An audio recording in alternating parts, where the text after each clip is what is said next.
Hey, what's up, everybody? We are back. I'm Lacey. We are here at the Dean Guitars booth. I am here with Bill Peck. What's going on, Bill? How's it going today? Oh, it's wonderful. I'm having such a good time. We're so glad to have you over. I appreciate it. I'm pretty happy to be here, actually. Absolutely. So let's talk a little bit about what you've been doing in your career as a guitar player. I understand you've been playing with Michelangelo. Yeah, actually, I've been really fortunate enough to be invited by him, I guess maybe 8 times last year. And then for all you Dean fans at home, Dean Owners of America, I'm going to be there in February. Michael and I'll be tearing it up, doing some acrobatics on the guitar. How exciting for you. Yeah, actually, it really is. When I was a teenager, shredding and practicing 10 hours a day, I was influenced by Michael. One of the new guys, Vinny Moore.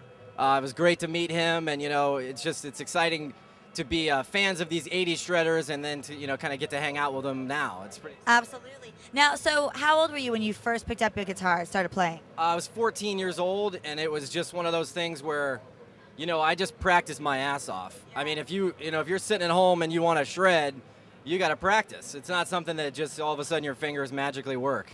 Right, now, how long have you been playing Dean specifically? 3 years. Actually, what happened was Michael had invited me and my best friend Mark Tremonti from Creed and Alter Bridge.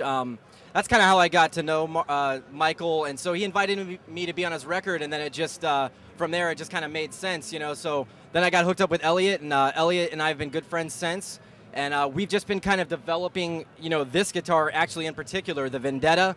I have the first one with a whammy bar. They didn't used to make it that way, and then I said, well, I love this body style, but I really need a whammy bar.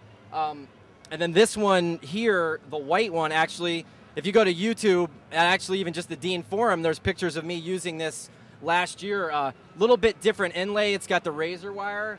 But so I've really kind of helped them develop this guitar and, kind of make the changes that, a shred guitar player would really want it to be. Well, that was going to be my next question. Being that you're a shredder, what specifically do you need to do with the guitar's design to make it so that you can do this most easily? Well, first and foremost, I mean, you really need a whammy bar that can, kind of bend backwards like that. As you can see, it's cut out, so it's a floating whammy.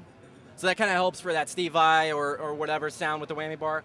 Then you need like I think 24 frets. This guitar has 24 frets, as you can see right there. That gives you 2 full octaves, and then it just gives you more room up here. And I do a lot of technique where I'll actually play on the fretboard with these fingers up here, and then the left hand back there. So you really need that room to work. And then the neck size, I don't know if you can see the radius. It's a little bit thin, so if you want to stretch out and actually play really, wide intervals, you kind of need that. The wider that it is, the more pressure you have to put on there. So it's just, this guitar is really built for speed. Kind of like how you can build a car for speed, you can build a guitar for speed. So, and Dean actually does that really well. Elliot and those guys are specializing in, metal, and as anyone sitting at home knows, metal has the best guitarists. So, is there anything that you would change or add to it if you were to, continue working on the guitar, or is it perfect as it is? The first one I got, yeah, there was some, like I said, some tweaking that needed to be done. That dates back to 2005. At this point, this thing is ready to rock. So, yeah, beautiful guitar. Like I said, I have the first white one, and the only difference is mine has the black pickups. So they put this thing into production, and I think the chicks will like this, guys. I think so. And this is the Vendetta. Yes, absolutely. Yeah. So now, what would be your next Dean guitar if you were to pick another one? Honestly, I have a Razorback, and I love all those exotic shapes. But I will tell you this: that for me, I need this body style just like this. It's more just what I like. But I mean, I love all the crazy shapes. But it's just this is more me. It's more of like a shredder body style.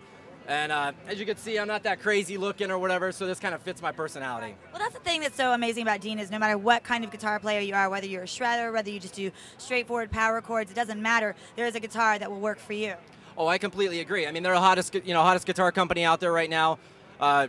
Definitely, as you can look, I mean, the most exotic finishes and shapes, and then just the top metal guitar players are really all starting to want to play these.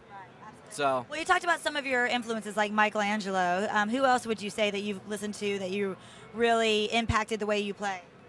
Well, as a teenager, it was Steve Vai. But then, because I've been so close with Mark Tremonti for, so long, I got to meet all my heroes. And Steve kind of rubbed me the wrong way, kind of hurt my feelings a few times. Like, I would do demonstrations for his products, and I was in a Guitar World advertisement for his products, and he's just never been very nice to me. So I kind of, kind of felt like I started to grow out of that. And then another Dean artist, Rusty Cooley. Yeah, I mean, his unbelievable technique, the 4-note per string playing and what have you. So, big fan of his.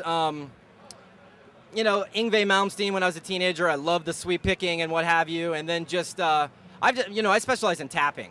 So that's kind of where, you know, the Vi influence came from, and a little bit of Eddie Van Halen and Randy Rhoads, you know, the major stars. But my style has gone in a direction at this point where, you know, it's more like 8-finger tapping and things like that. And, you know, Eddie Van Halen really never got into that. So I absolutely take that style and then kind of build on it. Now, if people want to find you online, how do they go about that? Well, there's a Dean page, there's the YouTube, MySpace, my website is bill-peck.com. You know, you could just find me on the Dean Artist, and all the links are right there. Lots of videos and that kind of thing. So. Very good. Well, again, I'm here with Bill Peck. Thank you so much, Bill, for talking to us. Absolutely. I wish you all the best with everything. Great. All right. You take care, guys. All right. We're going to take another short break, so stick around. We'll be back in a few minutes.